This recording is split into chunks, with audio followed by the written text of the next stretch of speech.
வணக்கம். இன்னைக்கு உங்களுக்காக கதை சொல்ல வந்திருப்பது வியல் உங்கள் சகி. இன்னைக்கு நம்ம பார்க்க போற கதையின் பெயர் வைஷ்ணவி கல்யாணம். கதைக்குள்ள போலாமா? என்ன ராமசாமி, நான் தான் சொல்லிட்டு இருக்கேன்ல, அப்புறம் எதுக்கு இங்கே நின்றுட்டு இருக்கீங்க? போங்க, போய் வேலையை பாருங்க. கஸ்டமருங்க வர நேரம், இப்படி நின்றுட்டே இருந்தா எப்படி என்று கூறிவிட்டு அக்கௌண்டன்ட் கொண்டு வந்து கொடுத்த ஃபைலை புரட்ட ஆரம்பித்தார் சண்முகம். ராமசாமியின் முகம் சொல்ல முடியாத வேதனையை காட்டியது. தான் நம்பியிருந்த முதலாளியும் இப்பொழுது கையை விரித்ததும் அடுத்து என்ன செய்வதென்றே அவருக்கு புரியவில்லை. மூளை யோசிக்கும் சக்தியை கூட இழந்துவிட அங்கிருந்து அமைதியாக தலையை குனிந்து கொண்டே சென்றார். அவர் சென்றதும் அக்கௌண்டண்டை பார்த்து சண்முகம், பொண்ணுக்கு கல்யாணம்னு வந்து பணம் கேட்கிறாரு. ஏதோ 15 வருஷமா வேலை பார்க்கறாரேன்னு இன்னும் வேலையில வச்சிட்டு இருக்கிறது தப்பா போச்சு. இவரோட நிலைமை தான் என்னன்னு தெரியும் இல்ல, எதுக்கு தகுதிக்கு மீறி ஆசைப்படணும்? பையன் கவர்மெண்ட் உத்தியோகத்துல இருக்கானா, அதனால நானே கல்யாணம் பண்றேன், பொண்ணுக்கு 10 சவரம் நகை போடுறேன்னு ஒத்துட்டு இருக்காரு. ஜவுளி கடையில சேல்ஸ்மேனா வேலை பார்க்குற இந்த ஆளால அதெல்லாம் முடியுமா? ஒரு காலத்துல அவங்க ஊர்ல நல்லா வாழ்ந்த குடும்பமா, அதுதான் இருந்த வீடு நிலம் எல்லாம் வித்துட்டாங்கல்ல. அவங்க அப்பாவுக்கு வைத்தியத்துக்கே பாதி செலவாயிட்டு இருக்கு. அப்புறம் அவங்க அம்மாக்கு ஆப்ரேஷன், பசங்க படிப்பு, அது இதுன்னு எல்லாம் செலவு பண்ணிட்டு இப்ப பொண்ணு கல்யாணத்துக்கு தவிக்கிறாரு. ஆமையா, பாவம். அவங்க பையனும் இப்பதான் வேலைக்கு போறான். அவங்க கூட தங்கச்சி கல்யாணத்துக்கு ஏதோ லோனு போடுறான்னு சொன்னாரு. அதுல நகைலாம் வாங்கிட்டாரு போல இருக்கு. ஆனா கல்யாண செலவுக்கு தான் என்ன செய்ய போறாருன்னு தெரியல என்றார் அக்கௌண்டன்ட். அப்படி இருக்கும் போது எதுக்கியா கல்யாண செலவு இவர் தலையில போட்டுக்கணும்? மாப்பிள்ள கவர்மெண்ட் உத்தியோகம், அவங்க 10 சவரன் நகை போட்டு கல்யாணம் பண்ணா போதும், மற்றபடி எதுவும் வேண்டான்னு சொன்னாங்களாம். அதுக்குன்னு நம்ம தகுதி தெரிய வேண்டாமா?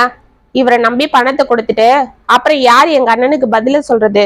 இந்த ஆளு நாளைக்கே வேலையை விட்டு நின்னுட்டான்னு வெயி, அப்புறம் நான் இல்ல முழிக்கணும். போதும், இப்படி பாவம் பார்த்து பார்த்துதான் இன்னைக்கு என் கடையை எங்க அண்ணன் கிட்டே அடமானம் வச்சுட்டு இங்கே வேலைக்காரன் போல இருக்கிறேன் என்று ஃபைலை மூடினார் சண்முகம். இந்தாங்க அத்தை காஃபி என்று திண்ணையில் அமர்ந்திருக்கும் தனது மாமியாருக்கு காஃபியை கொண்டு வந்து கொடுத்தாள் மல்லிகா. வெற்றிலை டப்பாவை மூடிவிட்டு அந்த காஃபியை வாங்கி கொண்ட கனகவல்லி, என்னம்மா இன்னும் ராமுவை காணோம் என்று கேட்டாள். பணத்துக்காக எங்க அலையிறாரோ என்னவோ, காலையில முதலாளியை பார்க்கணும்னு சாப்பிடாம கூட கிளம்பி போனாரு. அவர் என்ன சொன்னாருன்னு தெரியல. பக்கத்து வீட்டு பரிமளா கிட்ட கேட்டு அவருக்கு ஃபோன் போட்டேன், ஆனா எடுக்க மாட்டேன்றாரு என்று பெருமூச்சு விட்டாள். அவன் தான் கடையில் இருக்கும்போது ஃபோன் எடுக்க மாட்டான் இல்லம்மா, வந்துடுவான், கவலைப்படாத என்று காப்பியை குடித்தாள் கனகவல்லி. கேட் திறக்கும் சத்தம் கேட்டது. மல்லிகா பதட்டத்தோடு வெளியே ஓடினாள்.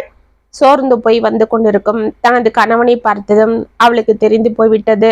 மெதுவாக அவர் கையில் இருந்த பேக்கை வாங்கி கொண்டு அவரையே உற்று பார்த்து கொண்டிருந்தாள். ராமசாமி ஏதோ யோசனையோடே தலையை குனிந்து கொண்டு அமைதியாக சென்று திண்ணையில் தனது தாயின் அருகில் அமர்ந்தார். அவர் முதுகை லேசாக தடவிய கனகவல்லி, என்னப்பா இன்னைக்கு வேலை அதிகமா என்று அன்போடு கேட்டாள்.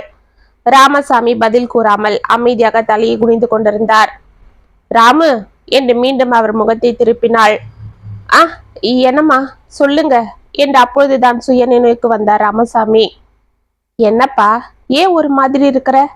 ஆமா, காலையில முதலாளியை பார்க்கணும்னு சொன்னியே, போய் பாத்தியா? வைஷ்ணவி கல்யாணத்துக்கு பணம் ஏதாவது உதவி பண்றேன்னு சொன்னாரா என்று அவள் கேட்டதும் மல்லிகா அவளாக அவர் முகத்தை பார்த்தாள். எங்கம்மா, எனக்கு இருந்த கடைசி நம்பிக்கையும் விட்டு போயிடுச்சு. இப்ப கடை கை மாறி போச்சு. நானே எங்க அண்ணன் கடையில வேலை பார்க்குறேன்.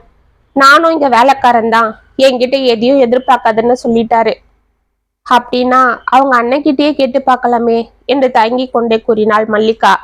அவளை நிமிர்ந்து பார்த்து பெருமூச்சு விட்ட ராமசாமி, இவருன்னா ஏதோ பதில் சொல்லுவாரு, அவரு நின்று பேசக்கூட மாட்டாரு. கராரான மனுஷன். அதுவும் இல்லாம 15,000 ரூபாய்க்கு அங்க கூலி வேலை பார்க்குறவன் என்னை நம்பி எப்படி லட்சக்கணக்கில் பணத்தை கொடுத்து உதவுவாரு. சண்முகம் ஐயான்னா பரவாயில்லன்னு ஏதோ மனசுக்குள்ள ஒரு சின்ன நம்பிக்கை இருந்தது. அப்பன்னா இப்ப என்னங்க செய்யறது? கல்யாணத்துக்கு வேற நாள் நெருங்கிக்கிட்டு இருக்கு. நாம தேவாவும் என்னால முடிஞ்சதை லோனு போட்டு கொடுத்துட்டேன், இதுக்கும் மேல எதிர்பார்க்காதீங்கன்னு சொல்லிட்டான். அந்த பணத்தை வச்சு எப்படியும் நகையை வாங்கிட்டோம்.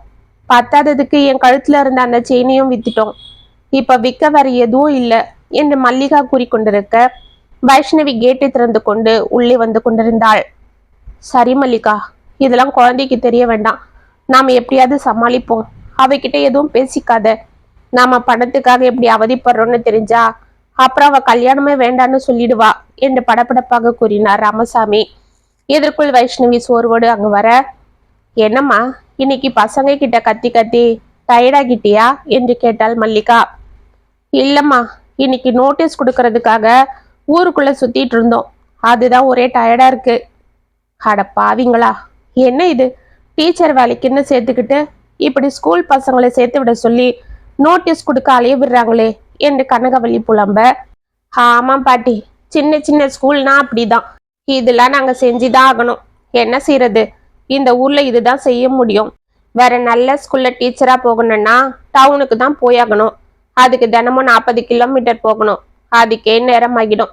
அதுக்கு தான் இந்த ஸ்கூல்ல கட்டிக்கிட்டு அந்த 4000த்துக்கு அலைய வேண்டி கிடக்கு. என்னைக்குதான் இதுல இருந்து தப்பிச்சு போவோமோன்னு இருக்கு. இன்னும் கொஞ்ச நாள் தானேடா, அதுவரை அட்ஜஸ்ட் பண்ணிக்கிறா சத்தி. போமா, போய் உள்ள முகாலமிக்கிட்டு வா. மல்லிகா, குழந்தைக்கு காப்பி கொடு என்றார் ராமசாமி. சரிப்பா என்றவள் உள்ளே எழுந்து செல்ல, அவளை பரிதாபத்தோடு பார்த்து கொண்டிருந்த ராமசாமியின் கண்களில் கண்ணீர் துளித்தது. பாவம் குழந்தை, என் கஷ்டத்துக்காக அவளை வேலைக்கு அனுப்பி கஷ்டப்படுத்துறேன். சின்ன வயசுல இருந்தே எனக்கு எந்த தொந்தரவும் கொடுக்காம அதுங்களாவே ஏதோ படிச்சுட்டு எனக்கும் உதவி செய்யுதுங்க. கல்யாணம் நிச்சயமான குழந்தைய வீட்டுல இருக்க வச்சு ஓய்வு கொடுக்காம இன்னும் வேலைக்கு அனுப்பிட்டு இருக்கிறேன். என்னை போல பாவி யாரும் இருக்க மாட்டாங்க. இப்ப அந்த கல்யாணமும் நடக்குமான்னு வேற தெரியல என்று கண்களை துடைத்து கொண்டார். மல்லிகா அவரை பரிதாபமாக பார்த்து கொண்டிருக்க, ஐயா ராசா, என்ன இது, நீ எப்படி உடஞ்சி போயிடலாமா? இதோ பாரு, எனக்கு ஒண்ணு தோணுது, சொன்னா நீ கேட்டுப்பியா என்று தனது மகனை கேட்டாள் கனகவல்லி. அவளை நிமிர்ந்து பார்த்த ராமசாமி, என்னம்மா இது, நீங்க சொல்லி நான் எதை தட்டியிருக்கேன் என்றார். அந்த நம்பிக்கையில தான் சொல்ற ராசா. ஒரு காலத்துல நம்ம ஊர்ல எப்படி பொழைச்சோன்னு உனக்கே நல்லா தெரியும். வீடு நிலம் தோப்புன்னு நல்லா வாழ்ந்துட்டு இருந்தோம். உங்க தாத்தாவும் உங்க அப்பாவும் அங்க எத்தனையோ பேருக்கு உதவி செஞ்சிருக்காங்க. அவ்வளவு ஏன், இன்னைக்கு அந்த ஊர்ல பெரிய மனுஷனா இருக்கிற பாண்டியனுக்கு உங்க தாத்தா தான் மண்டி வச்சு கொடுத்து வளர்த்து விட்டாரு. இன்னைக்கு அவன் அந்த ஊரையே விலைக்கு வாங்குற அளவு வளர்ந்து நிக்கிறான். அவன் மட்டும் இல்ல, இன்னும் ராமதாசு, கன்னியப்பன், நம்ம வடிவேலு மகன் சூப்பன் எல்லாரும் தான். சரிம்மா, இப்ப அதுக்கும் நமக்கும் என்ன சம்பந்தம் இருக்குறாசா? உங்க அப்பாவுக்கு உடம்பு சரியில்லாம போய் நாம் அவர் வைத்தியத்துக்கு எல்லாத்தையும் வித்துட்டு அந்த ஊரை விட்டு வந்துட்டாலும் அந்த ஊரு சனங்க நம்மள மறந்துருக்க மாட்டாங்கய்யா. அதனால அதனால நீ அவங்க கிட்ட போய் நம்ம வைஷ்ணவிக்கு கல்யாணம் வச்சிருக்கன்னு சொன்னா அவங்க எதனா உதவி செய்வாங்க. அதுவும் இல்லாம இப்ப நம்ம நிலைமையும் அவங்களுக்கு நல்லா தெரியும்.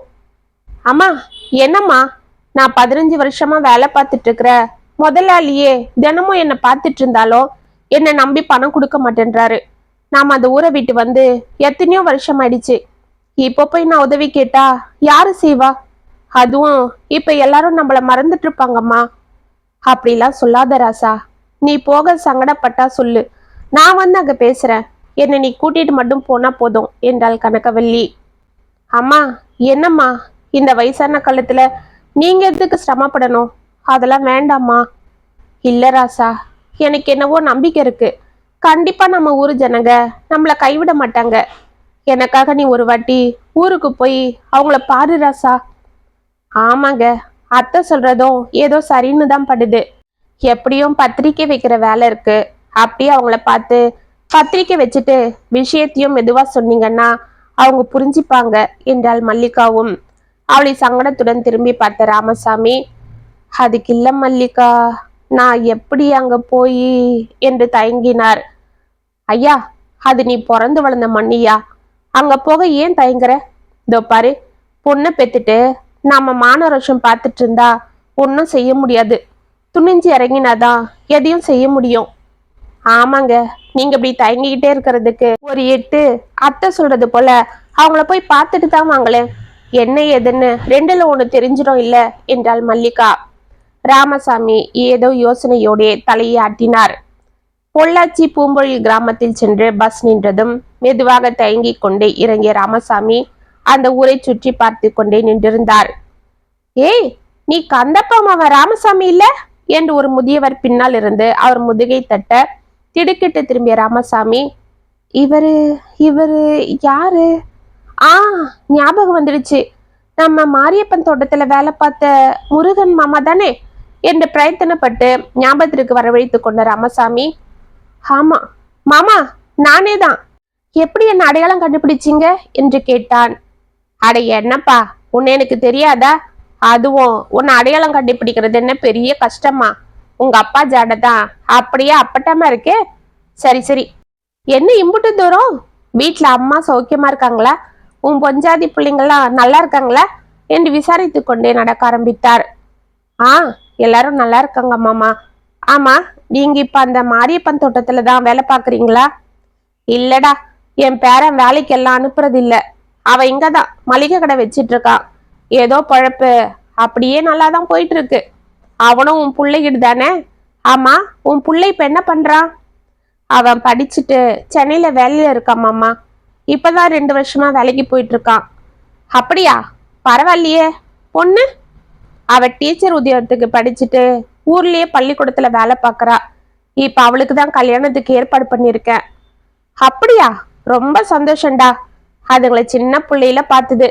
ஒரு வாட்டி திருவிழாக்கு வந்திருந்தீங்கல்ல, அப்புறம் நீ இந்த பக்கமே வரலையேடா. சரி சரி, உன் பொண்ணு கல்யாணத்துக்கு தான் பத்திரிக்கை வைக்க வந்திருக்கியா என்று மகிழ்ச்சியோடு கேட்டார். ஆமாம் அம்மா என்றார் தயங்கி கொண்டு. சரிடா, எனக்கு வீட்டுக்கு வந்துதான் பத்திரிக்கை கொடுக்கணும்னு ஒன்னும் இல்லை. இங்கேயே கொடுத்துடு, நாங்க குடும்பத்தோட கண்டிப்பா வந்துடுறோம். நீ கவலைப்படாத. ஊர்ல பெரிய ஆளுங்களுக்கெல்லாம் கொடுக்கணும் இல்ல, பொழுதோட கொடுத்துட்டு பொழுதோட ஊருக்கு போய் சேருப்பா என்று அங்கேயே ஒரு பத்திரிகையை வாங்கி கொண்டார் முருகன். ராமசாமி அவருக்கு பத்திரிகை கொடுத்து விட்டு அந்த ஊரில் உள்ள பெரிய மனிதர்களில் ஒருவரான மாரியப்பனை பார்க்க சென்றார். தோட்டத்துக்காரனுக்கு வேலைகள் சொல்லி கொண்டிருந்த மாரியப்பன் ராமசாமி வருவதை பார்த்துவிட்டு, யார் அது என்று உற்று பார்த்தார். ஐயா, நான் தான் ராமசாமி என்று தயங்கி கொண்டு அவர் அருகில் சென்றார். ஏ ராமு, நீயா? நீ என்னப்பா இந்த பக்கம்? ஆமா, நம்ம ஊர் பக்கமே சுத்தமா வரக்கூடாதுன்னு இருந்துட்டியா? சரி, என்ன விஷயம் இப்படி திடுதிடுப்புன்னு வந்திருக்க? இங்க எதனா வேலை இருக்கா என்று கேட்டார். இவ்வளவு தூரம் வந்தவனை வா என்று உள்ளே அழைத்து அமர வைத்து கூட பேசாமல் வெளியிலேயே நிற்க வைத்து விசாரிக்கும் இவரிடம் தன் பெண்ணின் திருமணத்திற்கு எப்படி உதவி கேட்பது என்று தயங்கிய ராமசாமி, ஒன்னும் இல்லையா, என் பொண்ணுக்கு கல்யாணம் வச்சிருக்கேன், அதுக்கு பத்திரிக்கை. ஓ அப்படியா? ரொம்ப நல்ல விஷயம்தான். சரிப்பா, நாங்க கண்டிப்பா வந்துடும். உன் பொண்ணு கல்யாணத்துக்கு நாங்க வராம இருப்போமா? அதுக்கே நீ இம்புட்டு தூரம் சிரமப்பட்டு வரணும். பேசாம போன்ல சொல்லியிருக்கலாமே. என்ன புள்ளப்பா நீ, அப்படியே உங்க அப்பா போலவே இருக்கிற. மரியாதை அது இதுன்னு. சரி சரி, பத்திரிகையை கொண்டா. இளநீர் சாப்பிட்றியா என்று கேட்டுவிட்டு, ஏய் முனியா, நம்ம ராமசாமிக்கு ஒரு இளநீர் கொண்டா என்றார். சரிங்க சாமி என்று அவன் தோட்டத்து பக்கம் ஓட மாரியப்பன் பத்திரிகையை பிரித்து பார்த்து கொண்டிருந்தார். இதுதான் சமயம் என்று ராமசாமி மெதுவாக, ஐயா, மாப்பிள்ள கவர்மெண்ட்ல வேலை பார்க்கறாரு, அதனால என்று தயங்கினார். பத்திரிகையில போட்டிருக்கே ராமசாமி, அதுதான் பார்த்துட்டு இருக்கிறேன். ஆனாலும் பரவாயில்ல பண்ணி, பிடிச்சாலும் பிடிச்ச நல்ல புளியும் கொம்பாதான் பிடிச்சிருக்கிற என்று அவரின் தோளில் தட்டிவிட்டு கலகலவென சிரித்தார். ராமசாமிக்கு சங்கடமாக இருக்க எப்படி விஷயத்தை ஆரம்பிப்பது என்று தயங்கிக் கொண்டு மீண்டும் அவரை பார்த்தார். அதற்குள் பணியால் இளநீரை கொண்டு வந்து அவரிடம் கொடுத்தார். குடி ராமசாமி என்று மாரியப்பன் அவரை பலவந்தப்படுத்த அதை வாங்கி கடகடவென குடித்தார். இவ்வளவு தூரம் வந்த களைப்பாலும் மனதில் இருந்த குழப்பத்தாலும் களைத்திருந்த அவரது உடல் இப்பொழுது சில்லனாக தைரியத்தை வரவழைத்து கொண்டு, ஐயா, என் பொண்ணு வைஷ்ணவி கல்யாணத்துக்கு நாங்க கண்டிப்பா வந்துடுறோம் ராமசாமி. ஏன் நீ சங்கடப்படுற? நீங்க இந்த ஊரை விட்டு போயிட்டா நாங்க மறந்துடுவோமா என்ன? அதெல்லாம் நாங்க கண்டிப்பா வந்துடுறோம். சரி சரி, நீ இன்னும் எல்லாருக்கும் பத்திரிக்கை வைக்கணும் இல்ல? நீ கிளம்புப்பா, பார்த்து பத்திரமா பொழுதோட போய் சேரு. போனதும் போன் போடு ராமசாமி என்றவரை பலவந்தமாக அனுப்புவது போல் அவர் பேச, இதற்கு மேல் அங்கு நிற்பது தனக்கு அவமானம் என்று கடகடவன் அங்கிருந்து நடக்க ஆரம்பித்தார். சற்று தூரம் அவர் வந்து தயங்கி நின்று திரும்பி பார்க்க, அப்பொழுது பணியாளிடம் ஏதோ கூறிவிட்டு மாரியப்பன் கலகலவென சிரித்து கொண்டிருப்பதை பார்த்து அவர் மனது புழுவாக துடித்தது. இப்படியே ஊருக்கு பஸ் ஏறி விட எண்ணிய ராமசாமிக்கு அம்மாக்குரிய வார்த்தைகள் நினைவுக்கு வந்தது. பொண்ணை பெத்துட்டு நாம ரோஷமானம் பார்க்க கூடாது என்பதை நினைத்து கொண்டு பாண்டியனை பார்க்க சென்றார். ஒரு காலத்துல நம்ம தாத்தா கொடுத்த பணத்துல தான் இவர் வளர்ந்து இன்னைக்கு அண்ணாந்து பார்க்கற அளவு நிக்கிறார். ஆனா அவருக்கு உதவின நாம இன்னைக்கு இப்படி இருக்கோம். ஆனாலும் இதெல்லாம் சொல்லி இப்ப நம்ம அவர்கிட்ட உதவியா கேட்க முடியும்? இது அசிங்கம் இல்லையா? ஆனாலும் இப்ப வேற வழி தெரியல. மானத்தை விட்டு கேட்டுதான் ஆகணும் என்று கதவை தட்டினார். யாரது என்று கேட்டுக்கொண்டே பாண்டியனின் மனைவி மீனாட்சி வந்து கதவை திறக்க ராமசாமியை சற்று நேரம் அமைதியாக ஊற்றி பார்த்து கொண்டிருந்தாள். இந்த சாட ஏய், நீ கனகவல்லி அண்ணி மகன் தானே என்றாள். ஆமாத்த, நான் ராமசாமி தான் என்றார் சிரித்த முகத்துடன். ஏ ராமு, என்னப்பா இம்புட்டு தூரம்? சரி சரி, உள்ள வாயா என்று அவன் கைகளை பிடித்து கொண்டு உள்ளே அழைத்து சென்று சோஃபாவில் அமர வைத்தாள். ஐயா, ராசா, என்ன சாப்பிட்ற? இரு என்று உள்ளே சென்று ஒரு தட்டில் லட்டு, முறுக்கு, அதிரசம் என கொண்டு வந்து வைத்தாள். அருகே ஒரு சொம்பில் தண்ணீரும் வைத்தாள். ஐயா, கண்ணு எப்படிப்பா இருக்கிற? ஊர்ல அம்மா, உன் சம்சாரம், குழந்தைங்களா நல்லா இருக்காங்களா? ஆமா, உனக்கு 2 பிள்ளைங்க இல்ல? ஆமா அத்த, எல்லாரும் நல்லா இருக்காங்க. அம்மா கூட உங்களை ரொம்ப கேட்டதா சொல்ல சொன்னாங்க. மவராசி, ஒரு காலத்துல இந்த ஊர்ல எப்படி பொழைச்சவங்க. அவங்க கையால தினம் தினம் எத்தனை பேருக்கு சோறு போட்டிருப்பாங்க. உங்க தாத்தாக்கு உடம்பு வந்து படுத்ததும் அவங்க கொஞ்சம் நொடிஞ்சு போயிட்டாங்க. இருந்த சொத்துல பாதி அவருக்கு வைத்தியம் பார்க்கவே வித்துட்டாங்க. அதுக்கப்புறம் உங்க அப்பாவுக்கு கேன்சர் வந்து அவரும் படுத்துறவே பாவம் உங்க அம்மா திணறிட்டாங்க. மீதி இருந்த சொத்தை விட்டுட்டு உன்னை கூட்டிட்டு இந்த ஊரை விட்டே போயிட்டாங்க. மவராசி, அதுக்கப்புறம் அங்கேயே போய் எப்படியோ உன்னை வளர்த்து போட்டாங்க. பாவம், நீயும் படிப்பை நிறுத்தி போட்டு ஏதோ சின்ன உத்தியோகம் தான் பாக்குறேன்னு கேள்விப்பட்டேன். காலம் ஒரு மனுஷனோட வாழ்க்கைய எப்படிலாம் புரட்டி போட்டுடுது. சரியா ராசா, என்ன இம்புட்டு தூரம் வந்திருக்கிற என்று அவன் அருகில் அமர்ந்து கொண்டு அவளாக கேட்டாள். அத்தை, என் பொண்ணுக்கு கல்யாணம் வச்சிருக்கிறேன். அப்படியா? ஏ ராமு மக அம்புட்டு வளர்ந்துட்டாளா? எப்பயா கல்யாணம்? வர கார்த்திகை மாசம் அத்தை. அப்படின்னா நாலு நெருங்கிடுச்சே. ஆமா அத்தை, அதுதான் மாமாவை பார்த்துட்டு இரியா ராசா, இதோ வந்துடுறேன், அவரு தூங்கிட்டு தான் இருக்காரு என்று உள்ளே ஓடி சென்று பாண்டியனை அழைத்து வந்தாள். அவரை பார்த்து ராமசாமி எழுந்து கொள்ள, அட என்னப்பா உட்காரு என்று அவர் எதிரில் இருந்த சோஃபாவில் அமர்ந்த பாண்டியன், ஆமா ராமு, என்ன இது? ஆத்தாளும் மகனும் ஊரை விட்டு போனதுக்கு அப்புறம் இந்த பக்கமே வரல. ஆமா, தங்கச்சி நல்லா இருக்கா? அம்மா நல்லா இருக்காங்க மாமா. என் பொண்ணுக்கு கல்யாணம் வச்சிருக்கிறேன், அதுக்கு தான் உங்களை பார்த்து பத்திரிக்கை வைக்க வந்தியா ராமு? அட என்னப்பா, நம்ம குழந்தை கல்யாணம், இதுக்கு நான் வராம இருப்பேனா? நான் மட்டும் என்ன, இந்த ஊர் பயல்களை எல்லாம் கூட்டிட்டு வந்துடுறேன்.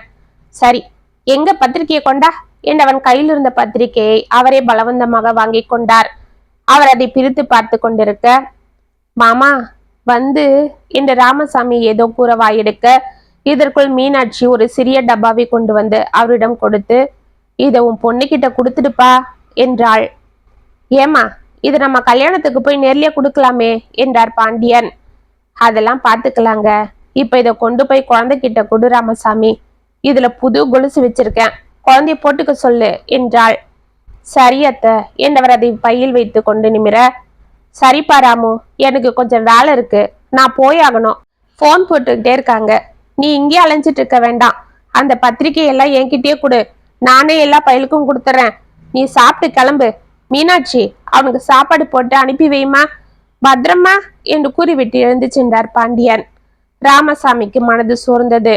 இதற்கு மேல் அங்கிருப்பது அவருக்கு வேதனையாக இருக்க, பேருக்கு ஏதோ சாப்பிட்டு விட்டு எழுந்து கொண்டார். மீனாட்சி அவரை அமைதியாக பார்த்து கொண்டு நின்றாள். தனது மகன் வருவதை பார்த்து விட்டு திண்ணையில் படுத்திருந்த கனகவல்லி கடகடவனை எழுந்து அவர் அருகில் ஓடி வந்தாள். ஐயா, ராசா, வாயா, வா வா, உனக்காக தான் காத்துட்டு இருந்தேன். ஆமா, ஊருக்கு போனியா? எல்லாரையும் பாத்தியா என்று அவளாக கேட்டாள். சத்தம் கேட்டு மல்லிகாவும் உள்ளிருந்து ஓடி வந்தாள். என்னங்க, என்னாச்சு? ஊர்ல எல்லாரையும் பாத்தீங்களா? அத்தை சொன்னது போல அவங்க கிட்ட எதனா பேசினீங்களா என்று கேட்டாள். எங்க பேசுறது, அவங்க என்ன பேச விட்டாதானே என்று கோபத்தோடு கூறிக்கொண்டே திண்ணையில் போய் தொப்பன அமர்ந்தார். அவரை ஒன்றும் புரியாமல் பார்த்த கனகவல்லியும் மல்லிகாவும் அவர் அருகில் சென்றனர். என்னையா சொல்ற? அப்ப நீ அவங்க கிட்ட போய் எதுவும் பேசவே இல்லையா என்று அதிர்ந்து கேட்டாள் கனகவல்லி. இல்லம்மா, அவங்க யாருக்கும் எதுவும் ஞாபகம் இல்லை. ஏதோ பேருக்கு என்ன விசாரிச்சுட்டு என்கிட்ட இருந்து பத்திரிக்கை வாங்கிக்கிட்டு என்னை அனுப்பி விட்டுட்டாங்க. அம்மா, நான் தான் சொன்னேன் இல்ல, இந்த காலத்துல யாருமா பழசெல்லாம் ஞாபகம் வச்சுப்பாங்க? நம்ம தாத்தாவும் அப்பாவும் எப்போ உதவி செஞ்சாங்கன்னா அதெல்லாம் இப்ப என்னத்துக்காகும்? கதையில படத்துல வேணா இதெல்லாம் நடக்கலாம், ஆனா நேர்ல இதெல்லாம் சரிப்படாது. நீங்க தான் நான் சொன்னா கேட்காம என்னை இப்படி அவமானப்பட வச்சீங்க. தேவையில்லாம அங்க போய் அசிங்கப்பட்டதுதான் மிச்சம். தானம் தர்மன்னு அப்பாவும் தாத்தாவும் இருந்த சொத்தெல்லாம் ஊருக்கு வாரி கொடுத்துட்டாங்க. இன்னைக்கு அந்த பணத்துல நல்ல வசதியா உட்காந்துட்டு நம்மளையே புழு பூச்சி போல பாக்குறாங்க. அவங்கள சொல்லி என்ன பிரயோஜனம்? எல்லாம் என் தலையெழுத்து அப்படி இருக்கு. என் பொண்ணு கல்யாணத்தை என்னால நடத்த முடியாது. நான் ஒரு கோழை, பொழைக்க தெரியாதவன். பொண்ணு கல்யாணத்தை கூட நடத்த வக்கத்த பாவி என்றவர் தலையில் அடித்து கொண்டாழ கனகவல்லியும் மல்லிகாவும் அவரை கவலையோடு பார்த்து கொண்டிருந்தனர். கனகவல்லிக்கு அவரை எப்படி சமாதானம் செய்வது என்று ஒரு புறம் தவிப்பாக இருந்தாலும், தான் மலை போல் நம்பியிருந்த தன் ஊர் மக்கள் இப்படி நடந்து கொண்டது அவளுக்கு ஆச்சரியமாகவும் ஒரு புறம் வருத்தமாகவும் இருந்தது. அப்பொழுது ராமசாமியின் செல்போன் ஒலிக்க கண்களை துடைத்து கொண்டு அதை எடுத்தவரின் முகம் மேலும் சொர்ந்தது. யாருங்க போன்ல என்று மல்லிகா மெதுவாக கேட்க, சம்மந்தி தான். கல்யாணத்துக்கு கொடுக்க வேண்டிய பணத்தை இன்னைக்கு கொடுக்கறேன்னு சொல்லியிருந்தேன், அதுக்குதான் போன் போடுறாரு. மண்டபத்துக்கு பணம் கட்டணுமா? இப்ப நான் என்ன சொல்லி சமாளிக்கிறது என்றவர் பதற, என்னங்க எதுனா சொல்லித்தான் ஆகணும், இல்லைன்னா அவர் தப்ப எடுத்துப்பாரு. முதல்ல அதை எடுத்து பேசுங்க என்றாள். ஆமாப்பா, முதல்ல போன் எடுத்து பேசு என்றாள் கனகவல்லியும். மெதுவாக அவர் போனை நடுங்கும் கையால் ஆன் செய்ய, ஹலோ, சம்மந்தியா பேசுறது? ஐயா, எல்லாருக்கும் பத்திரிக்கை வச்சிட்டீங்களா? அப்படி வைக்கலனா வேண்டாம், வைக்காதீங்க என்றார் குணாளன். நம்மளால பணத்தை புரட்ட முடியலன்றது அவருக்கு தெரிஞ்சு போயிடுச்சா? அவரே கல்யாணத்தை நிறுத்திட்டாரா என்று நினைத்து தடுமாறிக்கொண்டே, ஐயா என்ன சொல்றீங்க என்று நடுங்கும் குரலில் கேட்டார் ராமசாமி. சம்மந்தி, கல்யாணம் மண்டபத்துல பண்ணல. அப்ப எங்க சம்மந்தி பண்ண போறோம்? எங்க குலதெய்வம் கோவில்ல என்று சிரித்தார் குணாளன். ராமசாமிக்கு ஒரு நிமிடம் கிரண தலை சுற்ற, என்ன சம்மந்தி சொல்றீங்க என்று தடுமாறினார். ஆமா சம்மந்தி, முந்தானது பொள்ளாச்சியில இருக்கிற கன்னியம்பாடிக்கு எங்க சித்தப்பா வீட்டுக்கு போயிருந்தோம். பத்திரிக்கை வைக்கதான். அவர் கல்யாணம் நம்ம குலதெய்வம் கோவில்ல தான் வைக்கணும்னு சொல்லிட்டாரு. அவர் எங்க வீட்டுக்கு பெரியவர், அவர் பேச்ச மீற முடியாது. அதனால நீங்க மண்டபத்தை பத்திலாம் ஒன்னும் கவலைப்பட வேண்டாம். நாம அங்கேயே கல்யாணத்தை கோவில்ல நடத்திடலாம். நீங்க ஒன்னும் சங்கடப்பட்டுக்க வேண்டாம், செலவெல்லாம் நாங்களே பாத்துக்கிறோம். அப்ப நீங்க கல்யாணத்துக்கு மட்டும் ரெடி ஆகுங்க. நாங்களே வண்டிக்கும் ஏற்பாடு பண்ணிட்டோம், அனுப்பி வைக்கிறோம். அதுல உங்க சொந்தக்காரங்களெல்லாம் கூட்டிட்டு வந்து சேருங்க. ராமசாமிக்கு சந்தோஷம் பிடிபடவில்லை. எங்களுக்கு யாரு சம்பந்தி சொந்தங்க இருக்காங்க? அதெல்லாம் யாரும் இல்லை. என் பையனோட வேலை பார்க்குற பசங்களும் என்னோட வேலை பார்க்குற 2-3 பேரும் தான் வருவாங்க. மற்றபடி இந்த தெருவுல உள்ள அக்கம் பக்கத்தாளுங்க அவ்வளவுதான் என்றார் ராமசாமி. சரி, அப்ப அவங்களையும் அதே வண்டியில கூட்டிட்டு வந்துடுங்க என்று போனை வைத்தார் குணாளன். ராமசாமி சரி சம்பந்தி என்று ஜோராக தலையாட்டி விட்டு போனை வைத்துவிட்டு விஷயத்தை மல்லிகாவிடமும் தனது தாயிடமும் கூறினார். பாத்தியாப்பா, எல்லாம் நம்ம பெரியவங்க செஞ்ச புண்ணியதான், ஏதோ ஒரு ரூபத்துல உதவுது. எல்லாம் அந்த ஆண்டவன் செயல் என்றாள் கனகவல்லி. திருமணத்துக்கு ஊருக்கு செல்ல குணாளனை வண்டி அனுப்பிவிட அனைவரும் அதில் ஏறிக்கொண்டு ஜம்மென கிளம்பினர். வண்டி பூம்பொழில் கிராமத்தை நோக்கி சென்று கொண்டிருக்க ராமசாமிக்கு ஒன்றும் புரியாமல் டிரைவரை விசாரித்தார். எனக்கு தெரியாதுங்க, குணாளன் ஐயா தான் அங்க வர சொன்னாரு என்றான் டிரைவர். ராமசாமிக்கு குழப்பம் ஏற்பட்டது போல் அனைவருக்கும் மனதில் குழப்பம் ஏற்பட்டது. அப்பா, எதுக்கும் நீங்க அவருக்கு போன் போட்டு பாருங்களேன் என்றான் மகன் தேவா. சரிப்பா என்று ராமசாமி குணாளனுக்கு போன் செய்ய, நீங்க முதல்ல வாங்க சம்பந்தி, அப்புறம் பேசிக்கலாம் என்று சிரித்து விட்டு போனை வைத்தார் குணாளன். வேன் பூம்பொழில் கிராமத்தில் சென்று நிற்க அனைவரும் தயங்கிக் கொண்டே அதிலிருந்து இறங்கினர். வாங்க வாங்க என்று அழைத்து கொண்டு பாண்டியன், மாரியப்பன், முருகன், சுப்பையா என அந்த ஊர் பெரியவர்கள் அனைவரும் வர மற்றவர்கள் எல்லாம் ஏதோ வேலையில் மும்முரமாக இருப்பதை பார்த்து கொண்டிருந்தார் ராமசாமி. என்ன ராமசாமி அப்படி பாக்குற? ஊர்ல ஏதோ திருவிழானே நினைக்கிறியா? அதெல்லாம் ஒண்ணு இல்ல. உன் பொண்ணு கல்யாணத்துக்கு தான் பசங்க வேலை பார்த்துட்டு இருக்காங்க என்றார் பாண்டியன். ஆமா சம்மந்தி, நாங்க நேத்தே வந்துட்டோம். எங்களை நல்லா கவனிச்சுக்கிட்டாங்க உங்க ஊர் ஆளுங்க. நல்ல விருந்து எங்களுக்கு என்று சிரித்தார் குணாளன். நீங்கெல்லாம் என்ன சொல்றீங்க? எங்களுக்கு ஒன்றும் புரியலையே என்றார் ராமசாமி தடுமாறிக்கொண்டு. நான் சொல்றேன் சம்மந்தி, நான் அன்னைக்கு எங்க சித்தப்பாக்கு பத்திரிக்கை வைக்க வந்தேன்னு சொன்னேன் இல்ல, அப்ப எங்க சித்தப்பா வீட்டுக்கு இந்த பாண்டியன் ஐயாவும் வந்திருந்தாரு. எங்க சித்தப்பாவோட நண்பரா இவரு. அப்ப நம்ம பத்திரிக்கையை பார்த்துட்டு உங்களை நல்லா தெரியும்னும் உங்க குடும்பத்தை பத்தியும் சொன்னாரு. ஆனா இப்ப நீங்க கொஞ்சம் நொடிஞ்சு போயிட்டதாவும் ரொம்ப வருத்தப்பட்டாரு. உங்க அப்பா தாத்தாலாம் இவங்களுக்கு செஞ்ச உதவிக்கு நன்றியா இந்த கல்யாணத்தை அவங்களே எடுத்து நடத்த போவதாகவும் அதுவும் இந்த ஊர்லயே நடக்கணும்னு கேட்டுக்கிட்டாரு. ஆனா இந்த விஷயத்த உங்ககிட்ட சொல்ல வேண்டாம்னு சொன்னாரு. அப்படியா? ஏன் என்று ராமசாமி அதிர்ந்து கேட்க, ஆமா ராமு, நான் தான் சொல்ல வேண்டாம்னு சொன்னேன். ஏன்னா இது உனக்கு சர்ப்ரைஸா மட்டும் இல்ல, உன் மேல எங்களுக்கு இருந்த சின்ன கோவத்தாலையும் தான் சொன்னேன் என்றார் பாண்டியன். மாமா, என்ன சொல்றீங்க? என் மேல உங்களுக்கு கோவமா? ஆமா, எனக்கு மட்டும் இல்ல, நம்ம ஊர்ல எல்லாருக்கும் தான். நாங்க உங்க தாத்தாவால வளர்ந்தவங்க. ஆனா அன்னைக்கு இருந்த நிலைமையில நாங்க உங்களுக்கு உதவ முடியாத சூழ்நிலையா இருந்தாலும் அதுக்கப்புறம் எத்தனையோ வாட்டி உங்களுக்கு உதவ முன்னுக்கு வந்தோம். ஆனா நீதான் பிடிவாதமா அதெல்லாம் எதிர்பார்க்காம எல்லாத்தையும் வித்துட்டு இந்த ஊரை விட்டே போயிட்ட. அதுக்கப்புறமும் நீ 2 வாட்டி வந்திருந்தப்ப நாங்க போக வேண்டாம்ப்பா, இங்கே இருந்து எதனா வியாபாரம் பண்ணி பொழைச்சிக்கோ, நாங்க உதவி செய்யறோம்னு சொன்னோம். அப்போ நீ கேட்டுக்கல, பசங்களை படிக்க வைக்கணும்னு சாக்கு சொல்லிட்ட. இப்போ உன் பொண்ணு கல்யாணம் நடத்துற, அப்ப கூட எங்களை கலந்து பேசி செய்யணும்னு உனக்கு தோணாம எல்லாம் நீயே பேசியிருக்க. அந்த கோவம் தான் எங்களுக்கு. ஆனாலும் எங்க மனசு கேட்கல. அதுதான் உன்னை கேட்காமலேயே இந்த கல்யாணத்தை நம்ம ஊர்ல நடத்தணும்னு நாங்க ஏற்பாடு பண்ணிட்டோம். அந்த கோவத்தால தான் நாங்கெல்லாம் கலந்து பேசி அன்னைக்கு நீ பத்திரிக்கை வைக்க வந்திருந்தப்ப கூட பட்டும் படாமலும் பேசி அனுப்பிட்டோம் என்றார் பாண்டியன். ஆமா ராமசாமி, எங்க உன்னை உட்கார வச்சு பேசினா எல்லாத்தையும் நான் உளறிடுவேணும்னு உன்னை அப்படியே அனுப்பிட்டேன்ப்பா, என்ன தப்பெடுத்துக்காத என்றார் மாரியப்பன் சிரித்து கொண்டு. ராமசாமிக்கு வாயில் வார்த்தைகள் வரவில்லை. கண்கள் கலங்க அவர் தனது தாயை பார்த்தார். கனகவல்லி கண்களை துடைத்து கொண்டு, ஐயா, உங்களுக்கு எல்லாம் நாங்க எப்படி நன்றி சொல்றதுன்னே தெரியலப்பா என்று அழுதாள். அனி, என்ன இது? நீங்க போய் கண்ணை கசக்கிக்கிட்டு? அதெல்லாம் ஒன்றும் இல்லை, இது உங்க மண்ணு, நாங்களாம் உங்க சொந்தம். இந்த குழந்தை நம்ம வீட்டு குழந்தை.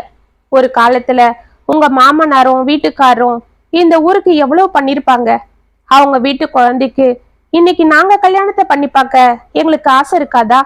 அதுக்குதான் இதெல்லாம் என்றாள் மீனாட்சி அவளை அணைத்து கொண்டு.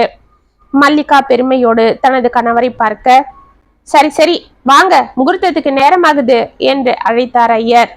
பிறகு ஊரே கூடி வைஷ்ணவின் திருமணத்தை திருவிழா போல் கொண்டாடிட தாய்மாமன் சீர், அத்தை சீர் என அந்த ஊர் மக்கள் சீர்வரிசை எடுத்து வர தெரு முழுவதும் சீர்வரிசைகள் நிரம்பி வழிந்தது. ஒரு ராஜகுமாரிக்கு திருமணம் நடப்பது போல் வைஷ்ணவின் திருமணத்தை அந்த ஊரார் மகிழ்ச்சியோடு நடத்த மல்லிகா, ராமசாமி, தேவா, கனகவல்லிக்கு உள்ளம் பூரித்து போனது. வைஷ்ணவி ஒரு ராஜகுமாரியாகவே மாறி போனாள். மாப்பிள்ளை சங்கர் மகிழ்ச்சியோடு வைஷ்ணவின் கழுத்தில் தாலியை கட்டினான். வைஷ்ணவியும் அதை மனதார ஏற்றுக்கொள்ள ஊரே அவருக்கு அச்சடி தூவி வாழ்த்தி மகிழ்ந்தது. ராமசாமி தனது மகளை வாழ்த்திவிட்டு தனது தாயை பார்த்தார். பாத்தியாப்பா, உங்க அப்பாவும் தாத்தாவும் பண்ண தர்மம் இன்னைக்கு உன் பொண்ணை எப்படி வாழ வைக்குது, உன் குடும்பத்தை காப்பாத்துது என்று கண்களை துடைத்து கொண்டாள் கனகவல்லி. ஆமாம்மா, நீங்க சொன்னது சரிதான்.